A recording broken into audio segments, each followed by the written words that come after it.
Hello, welcome everyone to the Music Tech panel at UK House at South by Southwest.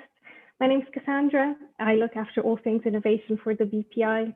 For those of you who don't know us, we're the trade body representing the recorded music industry in the UK. Our members include the 3 major labels, over 475 indies, as well as other key players in the music industry as part of our associate scheme. Innovation is at the heart of what we do at the BPI. In May 2020, we've launched the Music and Tech Springboard program designed to bring the community closer to the startup world. And as part of that, we got to meet some fantastic entrepreneurs who push the boundaries of innovation.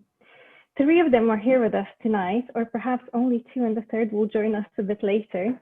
And they are CHANTAL, founder and CEO of CLICKNCLEAR, Mark BAMFORD, founder and CEO of VIKTRS, and hopefully soon we'll have Pascal Demule. Oh, he's just joined, brilliant. Last but not least, Pascal Demule, founder and CEO of Exit Live. Welcome everyone. So just want to pick up on the theme of the session, which is using technology to unlock opportunities and revenue streams in the music industry. So CHANTAL, let's start with you. Tell us about your story. What gap did you identify in the market and how did you come up with the idea to solve it? Yeah, I mean, I kind of stumbled into it somewhat. So my company is called CLICKNCLEAR, and we deliver officially licensed music to performance, sports and fitness worldwide.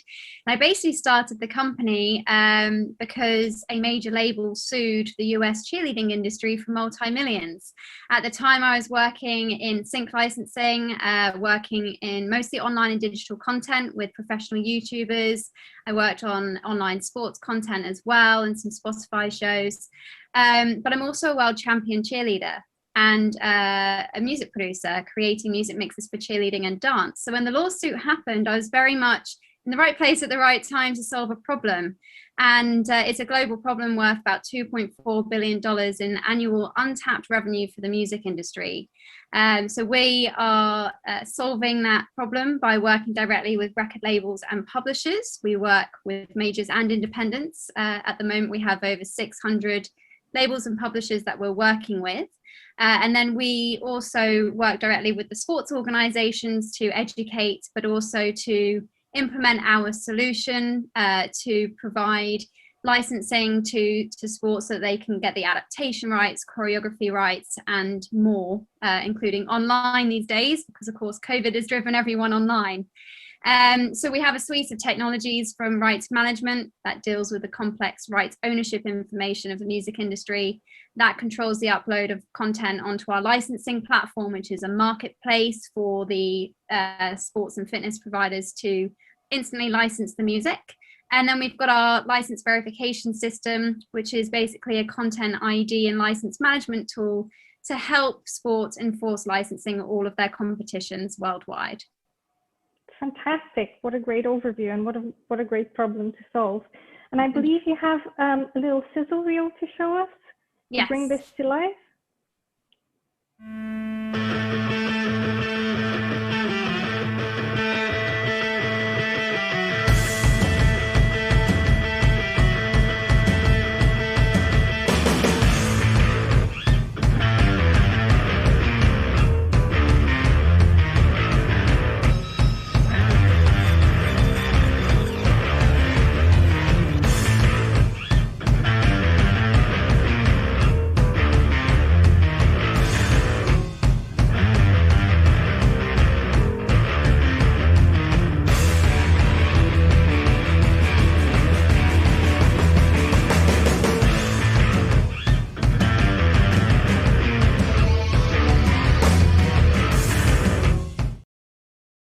Great stuff. Thank you for that, CHANTAL.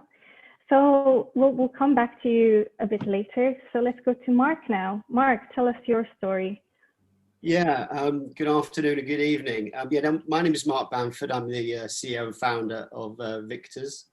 Now, the idea of the problem we're looking to solve really came from a trip I made to LA to one of the music conferences out there a couple of years ago now, where having had a tech background and a love for unlocking the value that you can get out of a music video for some time, I was at this conference and I saw a slide that came up on the on the main screen at the start of the first day that showed the revenues in the music industry, and that 50% of those were coming from sound streaming.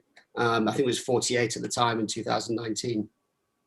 But what shocked me really was the fact that that was only 35% of the streams globally, and that 65% of streams, which were video, weren't really generating nearly as much value as that. Now, for me as a video guy, I got slightly obsessed with the fact there was this huge opportunity there. So what we've set out to do in our mission at VIKTRS is to unlock and elevate the role of a music video within the industry.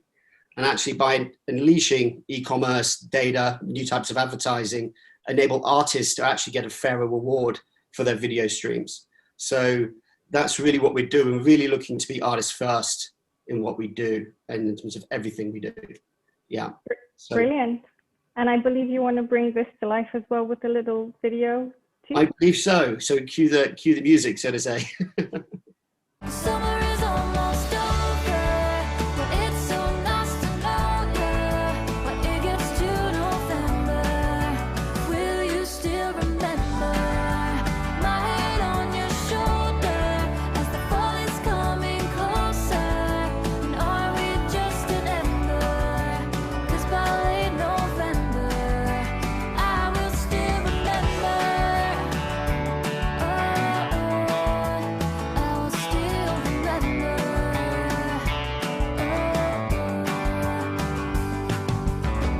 Late nights with the fireflies. Lovely. Thank you for that, Mark. Pascal, over to you. All you guys have very different businesses, but you're all solving problems when it comes to engaging with audiences and monetization. So Pascal, tell us about the gap you've identified in the market. Yeah, thanks, Cassandra, and thanks for asking us to come on here and to be in such great company. It's great to hear all these ideas. So yeah, I'm Pascal de Mul. I'm the CEO of Exit Live. And Exit Live was started not by me, but by a couple of founders who used to be selling CDs after concerts. And they had well, for all the youngsters out there, this is ancient history, but there was a time when you went to a concert, you went outside after the concert, and there would be people selling you music there. And a lot of people that came out of concerts picked something up there as a memento of the time that they had there. And it wouldn't be a recording of the concert that you just been to, but another recording. And I remember going to concerts and looking for bootlegs, and there was this kind of shady economy of bootlegs. And it was wonderful if you were able to get your hand on the bootleg of the concert that you were in. And that was an amazing memory of an unforgettable evening. And unfortunately, because of streaming, the CD disappeared, the cassette tape disappeared, and that whole industry disappeared. And that's unfortunate for fans because you can't get that memento anymore. When you go to a concert, you have the evening of your life, but the moment is gone when you leave. But for the artists as well, it's very important. It was a very big industry. Some of our founders are touring artists that toured all over the world. And for them, some of these takings of selling CDs after concerts were almost as big as the takings as the fees that they would receive for performing. So the fact that that has disappeared has taken quite a lot of money out of the pockets of the artists, and that's just not right. So we're trying to recreate this in the digital way. So because of all digitization, it's never been easier to record something in really high quality. There's no reason why a live recording would be any less than a studio recording in terms of quality. And it's easier to distribute as well. We can easily send an email to people who have bought a ticket. We can send Instagram, Facebook, Twitter messages to all the fans out there who might want to listen to a concert that they couldn't attend. So that's what we started. That's what we wanted to do and how we're doing it. Excellent. And I believe it's time for the last video of the session, so we can see your business as well. Sounds good. Everybody loves music, and everybody that loves music knows there's nothing like live music. There's nothing like the sensation and the energy and the dynamism and the directness of live music. And everybody that has walked out of a concert has thought, that was the most amazing evening of my life. That was fantastic. And everybody wants to listen to that again and again and again. But that's where the problem lies. The music industry doesn't offer this to fans. Fans that walk out of concerts and fans that haven't been able to attend those concerts. You cannot access the music that was played. That moment is gone. This is what Exit Live is solving. We work with artists and venues to record the music that is being played, and we offer that to the audience as they walk out of the concert through their ticketing agency, and to the global fan base through social media. We help the artist record and prepare. They publish and promote to ticket buyers before and after the concert, and we also offer it through Facebook, Twitter and Instagram through all those fans in the world that haven't been able to attend. And we're artist first. Up to 80% of the proceeds are for the artists, instantly available through our Pay Me Now button. Fans who purchase those audio recordings receive them in their cloud locker. They can play those recordings in our app and web player, and on Mac and PC they can even download it. We've done this before. We worked with James Morrison and we offered a concert from last year to all his fans. And within 12 hours, people from 22 countries bought his concert recording. And a band called Hey See Dixie sent out a single textual Facebook post, achieving a 4.5% click-through rate and a 4.3% purchase rate. These numbers are not surprising, because although live doesn't get much attention, live is the largest spent category for consumers. And fans don't only want to attend, fans at home want to have access too. It is clear that when lockdown will end, but we're still focused on a live streaming, at least until 17th of May. And then from 17th of May, we can help with hybrid events, adding welcome income to events running at 50% capacity. And then from 21st of June, we are ready for when live music will finally return.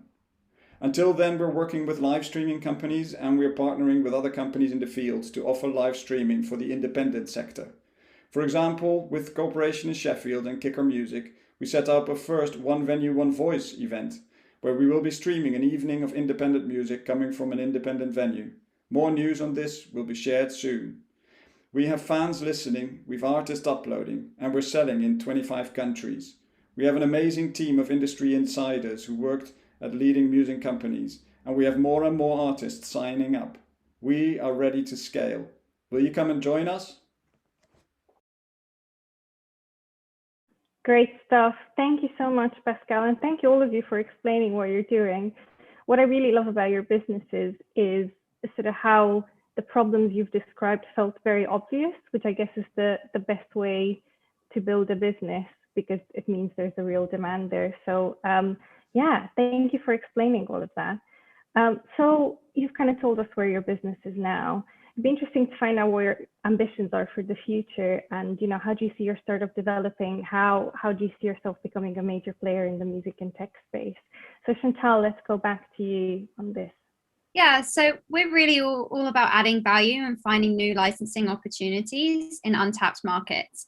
We really feel there's a big value gap between music and the other entertainment industries like film and TV and the gaming industry, and recorded music could do a lot better than it is right now. So it's really about identifying those gaps in the market and building the trust with the rights holders so that they feel comfortable and confident to go into new types of licensing.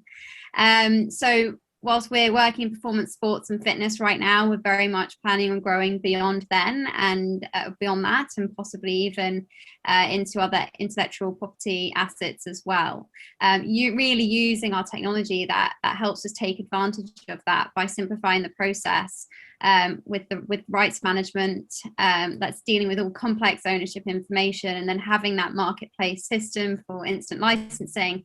And the really important part is that verification, being able to check that something has actually been licensed in the locations it's being put out in.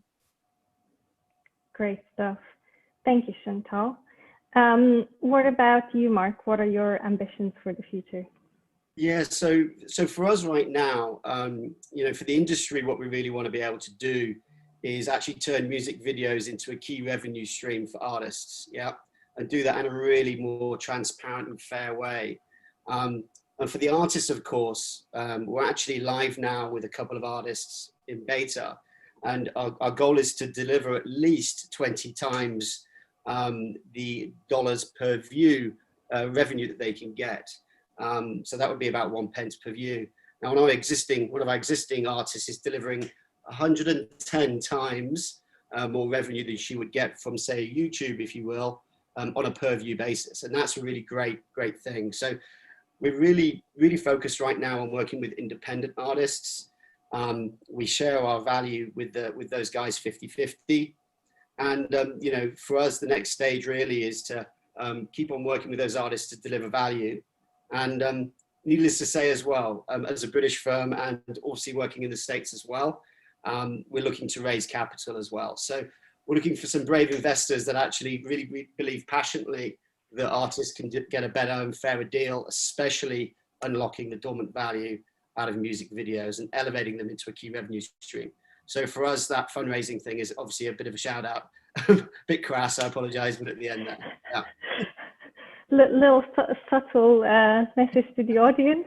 Brilliant. I'm sure people will Google you and find out even more about what you're doing and get in touch. Pascal, what about you? Tell us about your goals.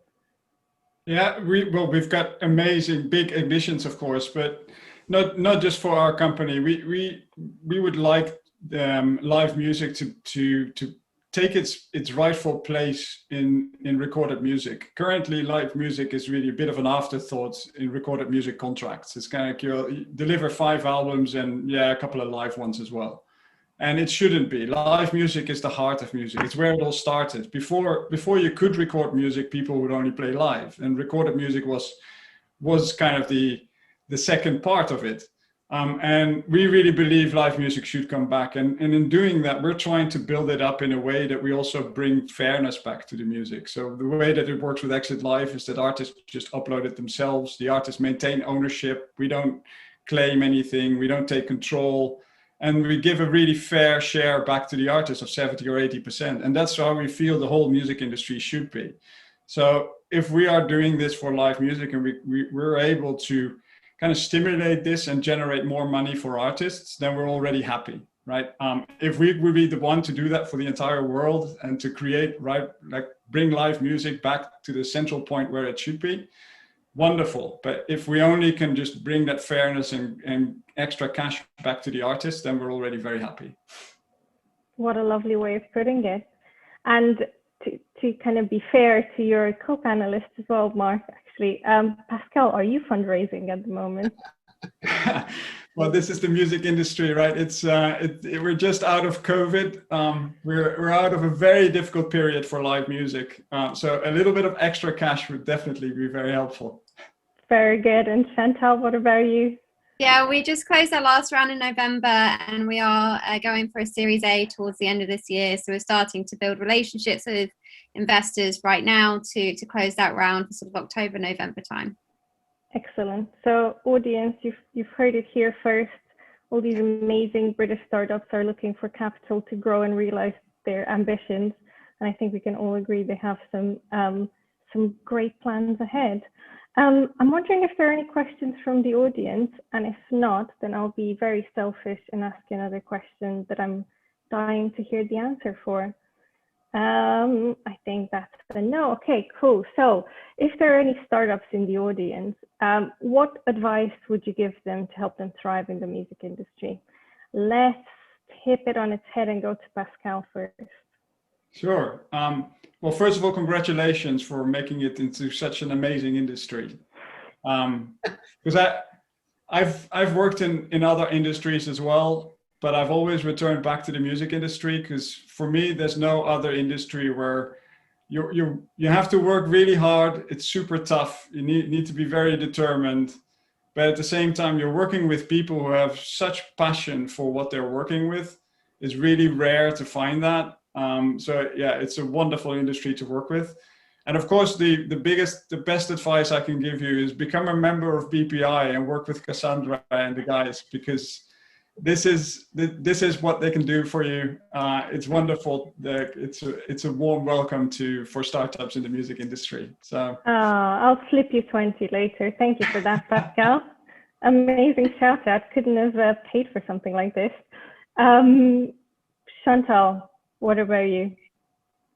Yeah, so I think it's, I a lot of startups, music startups, will often need to be working with other rights holders. And if that is the case, I think it's really all about respect. You don't own the intellectual property, and they don't have to do a deal with you. So always respect speaking to and really focus on the value that you're adding. Try not focus too much onto the ins and outs of the technology, but actually the overall picture. And then my second piece of advice is really persevere through it. Deals can take a really long time in the music industry, longer than most. And so you've just got to stick at it for a while and just keep going. I always love the Finding Nemo phrase, just keep swimming, swimming, swimming. So yeah, I think those are my two tips. And of course, definitely sign up to the BPI Music Tech Springboard program. Excellent. Thank you, Chantal, as well. Nice and uplifting. I love the vibe, you guys. What a great way to bring UK House to an end. But Mark, what is your advice? Oh, final word. Mine's a general one. Surround yourself with people that are passionate about solving your problem with you. People don't get involved in startups for the money to begin with. And at the end of the day, there's a lot of hard graft. And we're a team of 10 that have grafted for over a year to get live. So that's the first thing. The second thing is a bit more music industry centric, which is we're an artist first business, but think about who your client is first and not just put that as the brand, actually integrate that thinking into how you make money and create mutual interest. And if you can do that, you'll find, especially in the music industry, it's full of people that are passionate right now about delivering a fairer return to artists, right? So it's really topical with COVID, especially causing problems, as we know. So yeah, surround yourself with passionate people and put your artists first and make your business model all about delivering value to them. That's brilliant. And actually, we have a question from the audience now, and it's a great one to end on. We are hearing from some independent artists and video makers, and they're interested in collaborating with you guys. So I guess the question is, what's the best way to get in touch with you? Chantal, like maybe read out your email address and to say if you're on LinkedIn or any other similar platforms, what's the easiest way people can find you? Yeah, you can definitely get me on LinkedIn. My name is Chantal Epp, that's Chantal with an A-L, not the otherwise. And my email is chantal@CLICKNCLEAR.com. I'm very responsive, though may not be as responsive this week because I'm in the middle of moving house. And thank you for taking this event whilst moving house. Can't believe you're doing this. What a hero, absolute hero. Mark? Yeah, so it's Mark Bamford, and it's Mark, M-A-R-K, at VIKTRS, VIKTRS.com. Obviously, LinkedIn's a good way as well. And same as Chantal, I'd like to be pretty responsive, especially with guys in the US at the moment, because it's such an interesting market for us. So drop us an email. Good stuff. And Pascal? Yeah, it's easiest is email. It's Pascal de Mul. That's a difficult name to spell on LinkedIn. So on email, it's easier. It's pascal@exit.live. So PASCAL@exit.live. Don't do a .com at the end, just exit.live. Exit.live. Okay, excellent. Well, I hope you get lots of approaches. Thank you so much for giving your evenings. It's 9:15 here in London. Hello to everyone in Austin and beyond in the US. And enjoy the rest of your South by Southwest. Thank you. Thank you. Thank you.